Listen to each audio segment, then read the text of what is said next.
Bonjour à tous. Dans la capsule d'aujourd'hui, je réponds à une question qui revient assez fréquemment, qui est à savoir comment, à titre de propriétaire d'un bien immobilier, je peux le transférer en faveur d'une société par action. Donc, on part du principe qu'on a acheté un bien ou plusieurs à son nom et qu'on a le besoin pour une raison ou plusieurs raisons qu'on va énumérer ensemble. Pour certaines raisons, on souhaite les transférer en faveur d'une société par action dont on est également propriétaire. Avant d'entrer dans le comment, on va discuter du pourquoi. Pourquoi est-ce que certains de nos clients souhaitent faire le transfert d'un bien au nom d'une entreprise?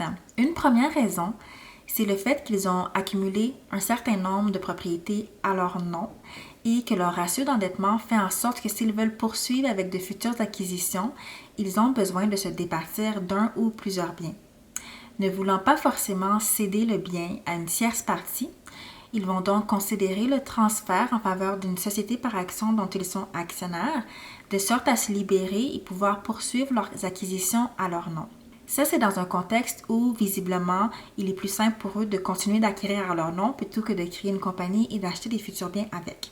Le deuxième cas de figure dans lequel on voit également des clients vouloir faire ce transfert, c'est lorsqu'ils souhaitent, par exemple, transférer les biens dans une compagnie dont ils ne seront pas les seuls actionnaires, mais dont on aura également les enfants comme actionnaires, de sorte à ce qu'on puisse déjà planifier le transfert des biens à la prochaine génération de son vivant. Donc, dans ce cas-ci, on va envisager également de transférer les biens vers la compagnie, sauf qu'on ne sera pas la seule personne qui est actionnaire. Maintenant, la question, c'est comment est-ce qu'on fait pour transférer un bien? Est-ce qu'on vend le bien à la compagnie, sauf que c'est une nouvelle compagnie, plus souvent qu'autrement? La compagnie n'a donc pas les liquidités pour faire l'achat et on n'a pas forcément envie aussi de générer un gain puis de payer de l'impôt. Donc, la façon de faire, on fait ce qu'on appelle un roulement. On fait une vente par roulement. Donc, on vient prendre le bien et on le roule en faveur de la société. Et en échange, la société va nous remettre une contrepartie. Donc, elle doit reconnaître qu'elle a reçu un bien qui non seulement avait un prix d'achat, mais qui entre-temps a pris de la valeur et qui a également un solde hypothécaire. Donc, un ensemble de facteurs est pris en compte. Sans vouloir rendre la capsule trop technique, ce qu'il faut retenir, c'est que le terme, c'est une vente par roulement. Un roulement fiscal fait en sorte qu'on n'aura aucun impôt à payer lors de la transaction. Et on a à compléter des formulaires qu'on envoie auprès de Revenu Québec et Revenu Canada pour les informer que la détention a changé. Donc, nous ne sommes plus le propriétaire. Maintenant, c'est la compagnie.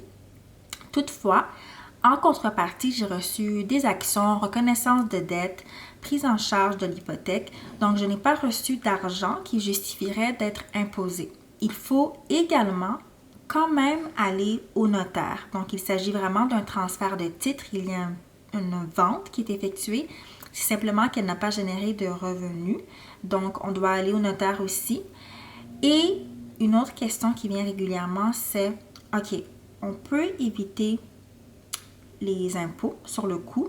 On les reporte à plus tard. Un jour, il y aura vraiment une disposition par la compagnie. Donc, pas d'impôt lorsqu'on fait un roulement. On doit tout de même aller au notaire, payer les frais pour faire le transfert. Et on peut éviter, par contre, les droits de mutation. Donc, il est possible, lorsqu'on fait bien son roulement et qu'on est en mesure de démontrer auprès de la municipalité qu'on est toujours propriétaire, mais indirectement par l'entreprise d'une société. Dans ce cas-ci, il est possible d'éviter les droits de mutation selon certaines règles qui sont respectées lors du transfert. Et un dernier élément qu'il faut prendre en considération, parce que généralement, les clients viennent nous voir et ils disent « OK, je veux faire un roulement, je veux transférer ma propriété, comment est-ce qu'on s'y prend? » Donc là, j'ai expliqué comment est-ce qu'on s'y prend concrètement. Mais la réalité, c'est qu'avant même de considérer de faire un roulement, je vous invite à contacter votre institution financière pour valider si elle accepte que le prêt hypothécaire soit transféré à une société par action. Il faut prendre note que la banque elle a prêté à vous en tant qu'individu selon votre situation. Donc, si on souhaite transférer le bien en faveur d'une société dont on n'a peut-être pas d'historique, qui est toute nouvellement créée, ça peut peut-être poser problème. Donc, la première étape, c'est obtenir l'approbation de votre institution.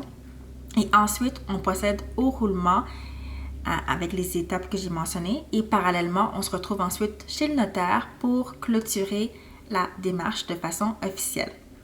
Donc, en espérant que cette capsule aura été utile, n'hésitez pas à me contacter pour toute question. Merci.